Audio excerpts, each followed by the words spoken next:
Does this deal with the logical problem of evil, as you have the deductive argument that you gave, but then you now deal with the probabilistic argument of the magnitude, the duration, and the distribution of so much evil that you now have a probability kind of argument?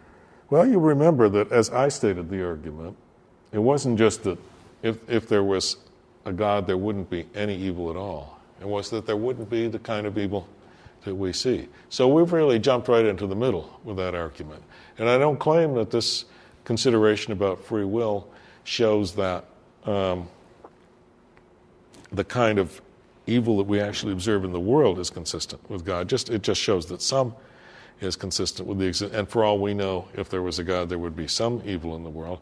But the next thing we have to do is simply to note that probably any successful story is going to have to incorporate this feature in some way. And even if that's wrong, even if there are other ways of doing it, some philosophers think there are, one family of stories that might have some chance of success will contain free will this way, but it can't just be, we can't just say this much and no more. How do you differentiate between the global argument and the local argument as you've phrased it? The global argument is the argument that I just gave, that the world, look at the world as a whole, it contains vast amounts of really, really horrible evil. God wouldn't allow that, so there's no God. The local argument, and it's really, there are thousands of local arguments, one for each bad thing that you might point to. Obviously, you might point to the Atlantic slave trade and say God wouldn't allow that. The Holocaust, say God wouldn't allow that. The Lisbon earthquake, and say God wouldn't allow that.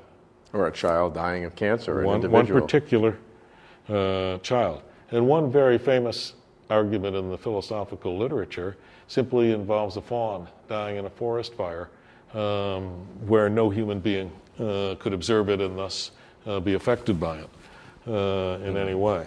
That, too, is a local argument. How do you deal with those? I would first try to deal with the global arguments. And then, though, I think the local arguments are sufficiently different from the global arguments that you can't just rest easy, even if you've solved the global, even if, I don't know, if anybody could claim to solve this. Let's say, if you've shown that the global argument from evil is not a success, philosophically speaking, it could still be that some of these local arguments are. It might be that everybody was perfectly satisfied that this might be a true story about why God allows a vast amount of tremendous amount of evil in the world, but not why he allowed that thing to happen. After all, he could have removed that thing without from the changing world. the global right, picture. Yeah, there could still have been that vast amount. It could have had whatever purpose it has, but he could have removed that thing from the world. So what do you do? One way to talk about the vast amount of evil in the world is suppose that by human beings, by their free choices, have not simply harmed one another or something like that, like somebody punching somebody else in the nose or even stabbing someone or murdering someone, that they've also ruined themselves by separating themselves from God. That human beings were designed by God to be in union with God, that at one point in the past, our ancestors were in union with God. By separating themselves from God, they've turned themselves into really horrible people. And also maybe people that are unable to protect themselves from the forces of nature. As you know, people like to distinguish between moral evil and natural evil. But sometimes the distinction can get rather blurred. You know, that is, if you warn somebody, for example, not to go down that road because there's a volcanic eruption going on, and out of curiosity the person does, disregarding your advice, makes a free choice to disregard your advice and go down there and then is killed by the volcano. Was that death, moral evil, or natural evil? It could be that, in fact,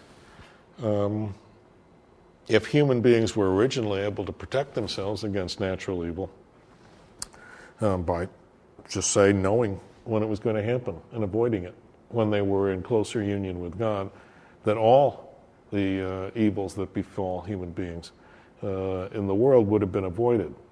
I would think that God didn't have much choice about creating a world with, say, earthquakes.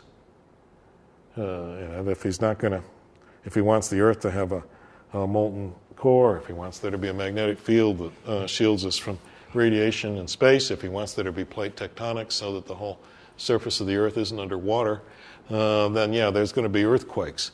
The solution would not be somehow to jury-rig a world by miracle so that there were no earthquakes, but enable people to avoid them.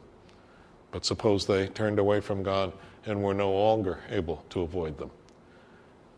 Suppose that when people turned away from God, they ruined themselves to an extent to which they were unable to turn back. You may notice that here I'm recapitulating in a very abstract sort of way the Judeo-Christian story of fall, humanity's fall and separation from God. I want to suggest that maybe this is actually a feature of human history in some way, that we've separated ourselves from God, and that all the misery of the world is a result of this free act of separation. That each of us is now unable to turn back from God because this inability to turn back to God is somehow hereditary in our germplasm. Maybe it's inherent in genes that we inherited from pre-human ancestors, which didn't make any difference when we were united with God, but which do make a difference. The old selfish genes now are operating and now outside the kind of control that they had when human beings were united with God. This might be. I need to say a lot more than this. I'm only suggesting a road down which I might go. In the kind of time available to us, I don't think I can really tell a story that meets the problems of the global argument that sets out a satisfactory story. So what I'm doing is hinting at the way such a story would go. I think it can be developed.